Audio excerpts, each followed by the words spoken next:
കുഞ്ഞിച്ചോ സുഹൃത്തുക്കളെ, ഞാൻ നിങ്ങളുടെ സ്വന്തം എക്സ്ട്രാ കോമിക്. നമ്മൾ ഇന്ന് നോക്കാൻ പോകുന്നത് ബൊറുട്ടോ 2 ബ്ലൂ വോർട്ടെക്സിന്റെ ചാപ്റ്റർ 1 ആണ്. ഈ വീഡിയോ കാണുന്നതിന് മുമ്പ് നിങ്ങൾ എന്തായാലും ബൊറുട്ടോയുടെ റീക്യാപ്പ് എപ്പിസോഡ് കണ്ടിരിക്കണം. അതിന്റെ ലിങ്ക് ഞാൻ ഇവിടെ ഐ ബട്ടണിൽ കൊടുത്തേക്കാം. അതുമല്ല, സോളോ ലെവലിംഗിന്റെ സീസൺ 2 എൻഡ് ചെയ്തതിനു ശേഷം നമ്മൾ സോളോ ലെവലിംഗിന്റെ മാൻഹോ എക്സ്പ്ലെയിൻ ചെയ്ത് വീഡിയോ ഇടുന്നതായിരിക്കും. ഇതുപോലത്തെ ഇൻട്രസ്റ്റിംഗ് അല്ല ആനിമി റിലേറ്റഡ് കണ്ടന്റ്സിനായി നമ്മുടെ പേജ് ഒന്ന് സബ് ചെയ്ത് വെച്ചേക്ക്. അതേപോലെ തന്നെ ബൊറുട്ടോ വായിക്കുന്ന എല്ലാവർക്കും ഈ വീഡിയോ ഇപ്പൊ തന്നെ ഒന്ന് ഷെയർ ചെയ്തും കൊടുത്തേക്ക്. സോ ചാപ്റ്റർ തുടങ്ങാൻ നേരത്ത് നമ്മുടെ സാർ തന്നെ കാണിക്കുന്നത് പുള്ളിക്കാരിയായിട്ട് ഹൊക്കാവയുടെ ഓഫീസിലേക്ക് വന്നിട്ടുണ്ട്. ഞാൻ നിങ്ങളോട് എത്ര വട്ടം കാര്യങ്ങൾ പറഞ്ഞു, നിങ്ങൾക്ക് എന്താണ് ഇതൊന്നും മനസ്സിലാത്തത്? സാർദ, അത് ഞങ്ങൾ നിന്നോട് പറയേണ്ട കാര്യമാണ്. നിന്നോട് ഞങ്ങൾ എത്ര വട്ടം പറഞ്ഞു. നമ്മൾ അവനോട് പരിചയത്തിലായിരുന്നു, പക്ഷെ അവൻ ചെയ്തത് ഒരിക്കലും പൊറുക്കാൻ പറ്റാത്തൊരു കാര്യമാണ്. അവൻ ഒരു ട്രേഡറാണ്, ഇവിടുത്തെ ഹൊക്കാഗിനെ കൊന്നതാണ്. അത് മാത്രമല്ല, ഹൊക്കാഗയുടെ മകനായിട്ടുള്ള കവാക്കിനെ അവൻ കൊല്ലാൻ നോക്കുന്നുണ്ട്. അവൻ എന്തൊക്കെ വന്നാലും പണിഷ്മെന്റ് നേരിട്ടിരിക്കും. ഞാൻ പറയുന്നത് നിങ്ങളൊന്ന് മനസ്സിലാക്കൂ. നിങ്ങൾ വിചാരിച്ചു വെച്ചിരിക്കുന്നത് എല്ലാം തെറ്റാണ്. ബൊറുട്ടോ ഒരിക്കലും ലോർഡ് സെവന്തിനെ കൊല്ലത്തില്ല. അറ്റ്ലീസ്റ്റ് അവന്റെ ചാൻസ് എങ്കിലും കൊടുക്കുക. അങ്ങനെയാണോ നീ മനസ്സിൽ വിചാരിച്ചത്? അങ്ങനെയാണെങ്കിൽ അവൻ ഗിൽറ്റി അല്ലെങ്കിൽ പിന്നെ എന്തിനാണ് ഓടുന്നത്? നിങ്ങൾ എന്നെ മണ്ടത്തിലാണ് പറയുന്നത്.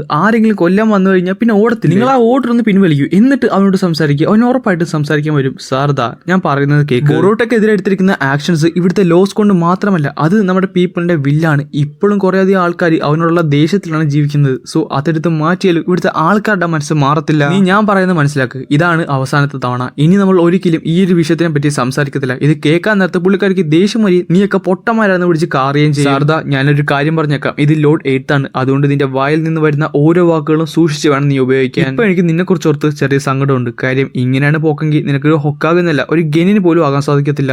അതെന്താണ്? എന്റെ അച്ഛനും ബൊറുട്ടോനെ പോലെ ഒരു ട്രേഡർ ആയതുകൊണ്ട് സാസ്കയും ഇതുമായിട്ട് ഒരു ബന്ധവും ഇല്ല. ഞാൻ പറയുന്നത് നിന്റെ ഫ്യൂച്ചറിനെ പറ്റിയാണ്. കൊണോഹല ഒരു ഷിനോബി എന്ന ഫ്യൂച്ചറിനെ പറ്റി. ഒരിക്കൽ എന്റെ അച്ഛൻ കുറെ അധികം കുറ്റങ്ങൾ ചെയ്തിരുന്നു, എന്നിട്ട് ഈ നാടിനെതിരെ തിരിഞ്ഞിരുന്നു. അന്ന് ലോർഡ് 7 ആണ് എന്റെ അച്ഛനെ തിരിച്ചു കൊണ്ടുവന്നത്. പുള്ളിക്കാരൻ എന്നിട്ട് ഒരു ഹൊക്കാഗയായി, അതും ഒരു ഗെനിനായിട്ട് കൂടി. എന്റെ റോൾ മോഡൽ ലോർഡ് 7 ആണ്, അല്ലാതെ നീയല്ല. പിന്നെ നമുക്ക് നറൂട്ടോനെ ഹിനാറ്റനെ കാണാം. നമ്മുടെ കവാക്കി ക്രിയേറ്റ് ചെയ്ത ആ ഒരു സ്പേസിന്റെ അകത്ത് അവർ രണ്ടും അൺകോൺഷ്യസ്ലി കിടക്കുവാണ്. നറൂട്ടോനെ ഹിനാറ്റനെ നോക്കിക്കൊണ്ട് നമ്മുടെ കവാക്കി നിൽപ്പുണ്ട്. എന്നിട്ട് സാർദ അവിടെ നിന്ന് ഇറങ്ങിയിട്ടുണ്ട്. പുള്ളിക്കാരി നമ്മുടെ ക്ലാസ് റിപ്പോർട്ട് കണ്ടുമുട്ടി. ഇത് ചെയ്യാനാണെന്ന് നോക്കണേ. എനിക്കറിയാം ഇത് ചിക്കമോറിന്റെ പ്രശ്നമല്ലെന്ന്, പക്ഷെ ഓരോ തവണ ചെല്ലാൻ നേരത്ത് അതിൽ കൂടുതൽ വഷളായിക്കൊണ്ടിരിക്കുകയാണ്. ഇത് ചെയ്യാനാടി ഒംനിപൊട്ടൻസിന്റെ പവേഴ്സ് കാരണം ആർക്കും ഒന്നും തന്നെ മനസ്സിലാകുന്നില്ല. ഈ ലോകത്ത് ഇപ്പൊ വിയേർഡായിട്ട് എല്ലാവർക്കും തോന്നുന്നത് നമ്മളെ രണ്ടുപേരെ മാത്രമാണ്. അവരുടെ എല്ലാവരുടെയും ഉള്ളിൽ കവാക്കിയാണ് ലോർഡ് 7ന്റെ മകൻ. കവാക്കി ഉസുമാക്കി, അതാണ് സത്യം. അതാണ് അവർ വിശ്വസിച്ചിരിക്കുന്നത്. എന്നാൽ ബൊറുട്ടോയോ ഈ നാടിനും നാട്ടാർക്കും വേണ്ടാത്തവൻ, ഒരു ട്രേറ്റർ, ഒരു ദ്രോഹി. ആദ്യമൊക്കെ കുറച്ചു പേർക്ക് ചെറിയ ഡൗട്ടൊക്കെ ഉണ്ടായിരുന്നു, ഇവിടെ എന്താണ് സംഭവിക്കുന്നത്. മോമോഷിക്ക് എന്തേ, കവാക്കി എപ്പോഴാണ് ഈ നാട്ടിൽ ജനിച്ചത്, അങ്ങനെ പലതും. പക്ഷെ സമയം പോകും തോറും അതെല്ലാം മാറി. ഒംനിപൊട്ടൻസ് കാരണം ഇന്ന് അവരുടെ മനസ്സിൽ ഒരു ഡൗട്ട് പോലും ഇല്ല. നമ്മൾ രണ്ടുപേരും അതിനെ, അത്രയും വലിയ ശക്തിനെ എതിർക്കാനാണ് പോകുന്നത്. എങ്ങനെ പൊന്നോ, നിങ്ങൾ ഇതുവരെ അതിനെപ്പറ്റി വിട്ടില്ലേ? ഞാൻ ഒരു കാര്യം പറയാം, അതത്ര എളുപ്പമുള്ള കാര്യമൊന്നുമല്ല. ഞാൻ നിങ്ങളോട് നേരത്തെ പറഞ്ഞില്ലേ, എന്റെ ചാം പോലെ തന്നെയാണ് ഒംനിപൊട്ടൻസും. അതെങ്ങനെയാണ് എനിക്ക് കൺട്രോൾ ചെയ്യണമെന്ന് ഒരു പിടുത്തവും ഇല്ല. ഈയിടക്കാണ് അതെങ്ങനെയാണ് വർക്ക് ചെയ്യണമെന്ന് പോലും എനിക്ക് മനസ്സിലായത്. ഞങ്ങൾ എങ്ങനെ വിട്ടുകളയാനാ? അത് ഞങ്ങൾക്ക് സാധിക്കത്തില്ല. അല്ല, നിനക്ക് വേറെ എന്തെങ്കിലും ഇൻഫർമേഷൻ കിട്ടിയോ? ആ, ചെറുതായിട്ടൊക്കെ കിട്ടി. ഈ ഒംനിപൊട്ടൻസ് എന്ന് പറയുന്നത് ഒരു ഷിൻജിറ്റ്സു ആണ്, ഓട്സുസുക്കിയുടെ. അതായത് ഒരാളുടെ ആഗ്രഹം റിയാലിറ്റിയാക്കി മാറ്റാൻ സാധിക്കുന്നത്. ഇപ്പോ കവാക്കിയുടെ റിയാലിറ്റിയിലാണ് നമ്മൾ ജീവിക്കുന്നത്. എല്ലാവരുടെയും ഓർമ്മകൾ മാറി. കവാക്കിയുടെ സ്ഥാനത്ത് ബൊറുട്ടയും, ബൊറുട്ടോയുടെ സ്ഥാനത്ത് കവാക്കിയുമായിട്ട് മാറി. എടി, ഇതിന് വേറെ ഒരു വഴിയില്ല ഇത് റിവേഴ്സ് ചെയ്യാനായിട്ട്. സത്യം പറഞ്ഞ ഒരു കാര്യമില്ല. അതുപോലെ ഈ ഒംനിപൊട്ടൻസ് ഏറ്റവരോട് സംസാരിച്ചിട്ട് ഒരു കാര്യമില്ല. അവരൊരിക്കലും അത് മനസ്സിലാക്കത്തില്ല. പക്ഷേ സത്യമല്ലേ ഏറ്റവും വലുത്. മര്യാദക്കൊന്ന് പ്രോപ്പറായിട്ട് എല്ലാവരോടും പറഞ്ഞു കഴിഞ്ഞാൽ അവർക്കത് മനസ്സിലാക്കേണ്ടതല്ലേ? നീ എന്തോ പറയണം? നീ ഒന്ന് ആലോചിച്ച് നോക്കി. ഈ ലോകത്ത് നിങ്ങളുടെ മെമ്മറീസിനാണ് പ്രശ്നമുള്ളത്, മറ്റാരുടെയുമല്ല. നമ്മൾ ഇത് തിരുത്താൻ വേണ്ടി പോയി കഴിഞ്ഞാൽ എത്ര പേരുടെ തിരുത്തേണ്ടി വരും? അത് വലിയൊരു റിസ്ക് ആണ്. അവിടെ എന്ത് തന്നെ സംഭവിക്കുന്നത് നമുക്കൊന്നും പറയാൻ പോലും പറ്റത്തില്ല. അതുകൊണ്ടാണ് ഞാൻ പറയുന്നത്, ഇത് റിയാലിറ്റി ആയിട്ട് ഇവിടെ തന്നെ നമുക്ക് ജീവിച്ചാൽ പോരെ. ഇല്ല, അത് ഞാൻ സമ്മതിക്കത്തില്ല. അപ്പൊ നമ്മുടെ ഏടെ പറയുന്നുണ്ട്. പക്ഷേ ഇപ്പോഴും എനിക്ക് ഡൗട്ട് ഉണ്ട്. നിങ്ങൾക്ക് രണ്ടുപേർക്കും എന്താണ് എന്റെ ഒംനിപൊട്ടൻസ് വർക്ക് ചെയ്യുന്നത്? പക്ഷെ നിങ്ങൾ രണ്ടുപേരും ഓട്സുസുക്കിയും അല്ലല്ലോ. ഈ ഒംനിപൊട്ടൻസും ചാർമും ഒക്കെ എന്റെ ഫാമിലിയിലുള്ളവർക്ക് വർക്ക് ചെയ്യത്തില്ല. അത് മാത്രമല്ല, ഓട്സുസുക്കിയുടെ മേത്തും വർക്ക് ചെയ്യത്തില്ല. ഡേമൻ കണ്ടില്ലേ, അവൻ എന്റെ ഫാമിലിയാണ്. പക്ഷെ നിങ്ങൾ രണ്ടുപേരും അതല്ല.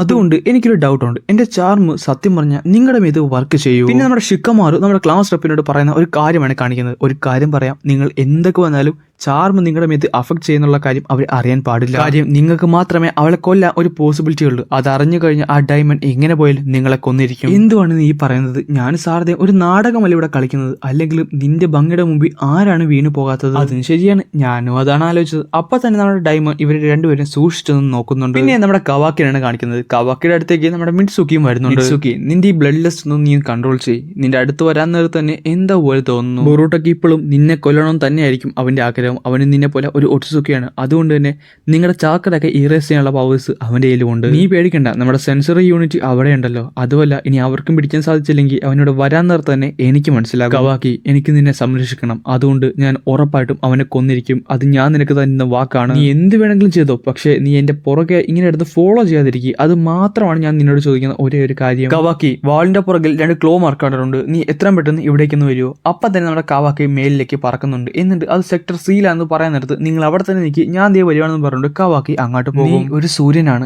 നിന്റെ വെളിച്ചത്തിൽ തിളങ്ങുന്ന ഒരു ചന്ദ്രനുമാണ് ഞാൻ. അത് സത്യമല്ലേ കവാക്കി? പിന്നെ നമ്മുടെ ഹിമവാരിനാണ് കാണിക്കുന്നത്. അവളാട്ടെ നമ്മുടെ ചോച്ചോട് ഫൈറ്റ് ചെയ്തുകൊണ്ടിരിക്കുകയാണ്. അവിടെ സത്യം പറഞ്ഞാൽ ഒരു പ്രാക്ടീസ് ആണ് നടക്കുന്നത്. ചോച്ചോടെ ഒരു സർപ്രൈസ് അറ്റാക്കിന്റെ ഫ്രണ്ട് ഹിമവാരിക്ക് ഒന്നും തന്നെ ചെയ്യാൻ സാധിച്ചില്ല. പുള്ളിക്കാരി താഴത്തേക്ക് വീഴാൻ പോകാൻ നേരത്ത് നമ്മുടെ ചോച്ചോ പുള്ളിക്കാരനെ എടുത്തിട്ട് താഴത്തേക്ക് വരികയും നമ്മുടെ ഈനോടെ ഷിക്കമാരുടെ മക്കള് അവിടേക്ക് വരുന്നുണ്ട്. എന്നിട്ട് പറയുന്നുണ്ട്, നീ ശ്രദ്ധിച്ചില്ലായിരുന്നെങ്കിൽ നീ ഇപ്പൊ താഴെ കിടന്ന ഹിമവാരി, നീ ചെയ്ത ഒരു കിക്കില്ലേ, അത് ഭയങ്കര പവർഫുൾ ആയിരുന്നു. എനിക്കത് നന്നായിട്ട് തന്നെ വേദനിച്ചു. പക്ഷെ ഞാനൊരു കാര്യം ചോദിക്കട്ടെ, നീ എന്താണ് ഇത്ര പെട്ടെന്ന് സ്ട്രോങ്ങർ ആകണമെന്ന് തീരുമാനിച്ചത്? സത്യം പറഞ്ഞാൽ ഞാനിത് പറഞ്ഞു കഴിഞ്ഞാൽ കൊണോഹയിലുള്ള ഒരാൾക്ക് പോലും അത് ഇഷ്ടപ്പെടത്തില്ല. എനിക്ക് ബൊറൂട്ടോനെ സഹായിക്കണമെന്നുണ്ട്. എന്ത് ബൊറൂട്ടോനെയോ? നീ ചുമ്മാ കളിക്കല് കേട്ടാ.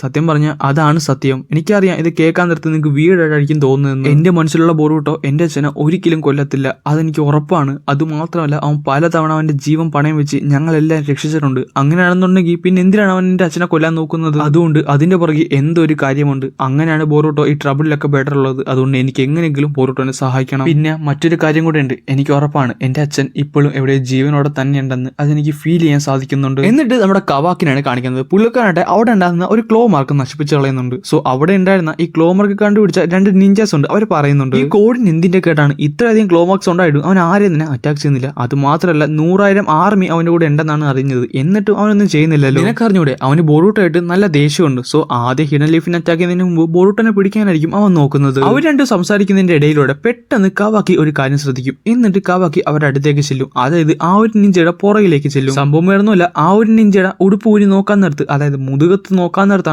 അവിടെ ഒരു ക്ലോ മാർക്കുണ്ട്. കവാക്കി അത് ഡിസ്ട്രോയ് ചെയ്ത് കളയുന്നുണ്ട്. പക്ഷെ ഇത് എപ്പോഴാണ് വന്നത്, എങ്ങനെയാണ് വന്നത് ആർക്കും ഒരു ഐഡിയയും കിട്ടുന്നില്ല. എന്നിട്ട് നമ്മുടെ ഷിക്കമാനോടൊക്കെ നമ്മുടെ കവാക്കി ഈ ഡീറ്റെയിൽസ് എല്ലാം തന്നെ പറയുന്നുണ്ട്. എന്നിട്ട് ഈ കോഡിന്റെ ഇൻവെസ്റ്റിഗേഷനുമായിട്ട് ബന്ധപ്പെട്ട എല്ലാവരും ഒരു സ്ഥലത്ത് ഗ്യാദർ ചെയ്യാൻ കവാക്കി പറയും. അത് എത്രയും പെട്ടെന്ന് ചെയ്താൽ എനിക്ക് ആരൊക്കെ മേത്ത് ഈ ക്ലോ മാർക്സ് ഉണ്ടെന്ന് കണ്ടുപിടിക്കാൻ സാധിക്കും. അതാണ് ഏറ്റവും നല്ല വഴി. എന്നാൽ അവിടെ കൂടെ നടന്നു പോയിക്കൊണ്ടിരുന്ന 2 പേരുടെ മുതുകത്ത് നിന്ന് പെട്ടെന്ന് ഒരു ഡീമൻ പുറത്തേക്ക് വരും. സെൻസറി യൂണിറ്റ് അത് പെട്ടെന്ന് തന്നെ സ്പോട്ട് ചെയ്യുന്നുണ്ട്. ആ ഒരു ഡീമനായിട്ട് അവിടെ ഉണ്ടായിരുന്ന ഒരാളെ ഇടിച്ച് നേരെ ദൂരത്തേക്ക് ഇടുകയും ചെയ്യും. അവിടെ ഉണ്ടായിരുന്നവർ നമ്മുടെ പോലീസ് ഡിപ്പാർട്ട്മെന്റിനെ വിളിക്കുന്നുണ്ട്. അവിടെ ഒരു ഡീമൺ അല്ല 2, 3, 4 ഒക്കെ വന്നിട്ടുണ്ട്. പല പല ലൊക്കേഷനിലാണ് ഈ ഒരു ഡീമൺസ് വന്നിട്ടുള്ളത്. അത് മാത്രമല്ല ഇത് സിവിലിയൻസിനാണ് അറ്റാക്ക് ചെയ്യുന്നത്. കോഡ്, നീ സത്യം പറഞ്ഞാൽ എന്തുവാണ് തീരുമാനിച്ചത്? എന്തുവാണ് നീ ചെയ്യാൻ നോക്കുന്നത്? അങ്ങനെ അവിടെ താഴെ കിടന്നുകൊണ്ടിരുന്ന ഒരു പെണ്ണിന്റെ നേരെ ഈ ഡീമൺസ് എല്ലാം നേരത്ത് പെട്ടെന്ന് കവാക്കി വന്ന് ആ ഒരു ഡീമനെ അറ്റാക്ക് ചെയ്ത് അവളെ രക്ഷിക്കുന്നുണ്ട്. എത്രയും പെട്ടെന്ന് സേഫ് ആയിട്ടുള്ള സ്ഥലത്തേക്ക് മാറാൻ നോക്ക്. എന്നിട്ട് ഷിനോബി പറയുന്ന കാര്യം അതുപോലെ അനുസരിക്കാനും നോക്ക്. വേറൊരു ലൊക്കേഷനിൽ ഇതേപോലെ ഒരു ഡീമൺ വരാൻ നേരത്ത് അവിടേക്ക് നമ്മുടെ സാറതയാണ് വരുന്നത്. എന്നിട്ട് പുള്ളിക്കാരി ആ ഒരു ഡീമനെ അറ്റാക്കും ചെയ്യും. അതെല്ലാം ക്ലോ മാർക്സ് ആണല്ലോ. ഇവര് സത്യം പറഞ്ഞാൽ ഇപ്പൊ എവിടെ നിന്നാണ് വന്നത്, എന്താണ് ഇവിടെ സംഭവിക്കുന്നത്? പെട്ടെന്ന് ആ ഒരു ഡീമന്റെ തലയിടത്ത് നിന്ന് മറ്റൊരു ഡീമൻ പുറത്തേക്ക് വരും. എന്നിട്ട് മൊത്തം അവിടെ 3 പേര് വരും. അപ്പൊ അവൾക്കൊരു കാര്യം മനസ്സിലായി, ഇവർക്ക് ഈ അത് ഒരാളുടെ ശരീരത്തൂടെ മറ്റൊരു സ്ഥലത്തേക്ക് പോകാൻ സാധിക്കും. ഫൈനലി അവിടേക്ക് നമ്മുടെ കോഡും വരും. എന്നിട്ട് കോഡ് പറയുന്നുണ്ട്, സാരദ, അവസാനം നമ്മൾ കണ്ടുമുട്ടി. കോഡ്, നീ എന്തുവാണ് ഇവിടെ ചെയ്യുന്നത്? നിനക്ക് എന്താണ് ഇവിടെ കാര്യം?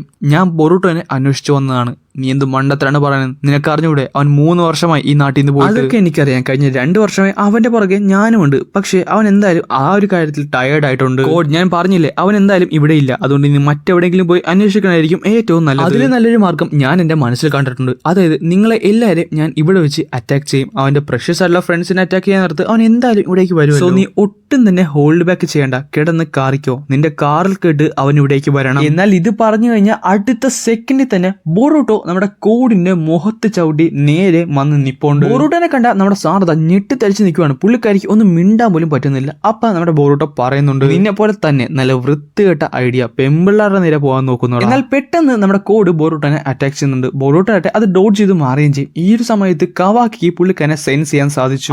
അത് ബൊറൂട്ടോയുടെ ചാക്രയാണ്. അത് ബൊറൂട്ടോ തന്നെയാണ്. ബൊറൂട്ടോ ആകാശത്ത് നിന്ന് നേരെ പൊട്ടിമുളച്ച് താഴത്തേക്ക് വീണു. ഇതെങ്ങനെ സംഭവിച്ചു? നമ്മുടെ നിഞ്ചാസിനെ എല്ലാം എത്രയും പെട്ടെന്ന് അവിടേക്ക് ആക്കി. എന്നിട്ട് ബൊറൂട്ടോയുടെ ഓരോ മൂവ്മെന്റ്സും നന്നായിട്ട് തന്നെ സൂക്ഷിച്ചോ, അവന്റെ പ്ലാൻ എന്താണെന്ന് നമുക്ക് നന്നായിട്ട് തന്നെ മനസ്സിലാക്കി വെക്കണം. എന്നിട്ട് നമ്മുടെ ബോറൂട്ടോ തന്നെ കാണിക്കുന്നത് ബോറൂട്ടോയുടെ ഫുൾ ലുക്ക് തന്നെ മാറിയിട്ടുണ്ട്. പുള്ളിക്കാരൻ കുറച്ചുകൂടെ മെച്ചൂറായി ഇച്ചിരി ഹൈറ്റൊക്കെ വെച്ച് ആകെപ്പാട് ഇച്ചിരി ബാഡ് ആസിലേക്ക് മാറിയിട്ടുണ്ട്. നമ്മുടെ കോഡും അതേപോലെ തന്നെ കവാക്കിയും ഒരേ സ്ഥലത്തിൽ ഒരു കാര്യം പറയുന്നുണ്ട്. അവസാനം ബോറൂട്ടോ നീ നിന്റെ മുഖം പുറത്ത് കാണിച്ചല്ലേ. അങ്ങനെ നമ്മുടെ ബോറൂട്ടോനെ കാണിച്ചുകൊണ്ടാണ് ഈ ഒരു ചാപ്റ്റർ ഇവിടെ അവസാനിക്കുന്നത്. നാളെ തന്നെ അടുത്ത വീഡിയോയുടെ എക്സ്പ്ലനേഷൻ വീഡിയോ വരുന്നുണ്ട്. അത് മിസ്സാക്കാതിരിക്കാൻ വേണ്ടി നമ്മുടെ പേജ് നിങ്ങൾ ഇപ്പൊ തന്നെ സബ് ചെയ്ത് വെച്ചോ. അതേപോലെ തന്നെ ബോറൂട്ടോയുടെ 2 ബ്ലൂ വോർട്ടെക്സ് വായിക്കുന്ന എല്ലാവർക്കും നിങ്ങളെ വീഡിയോ ഇപ്പൊ തന്നെ ഷെയർ ചെയ്തും കൊടുത്തോ.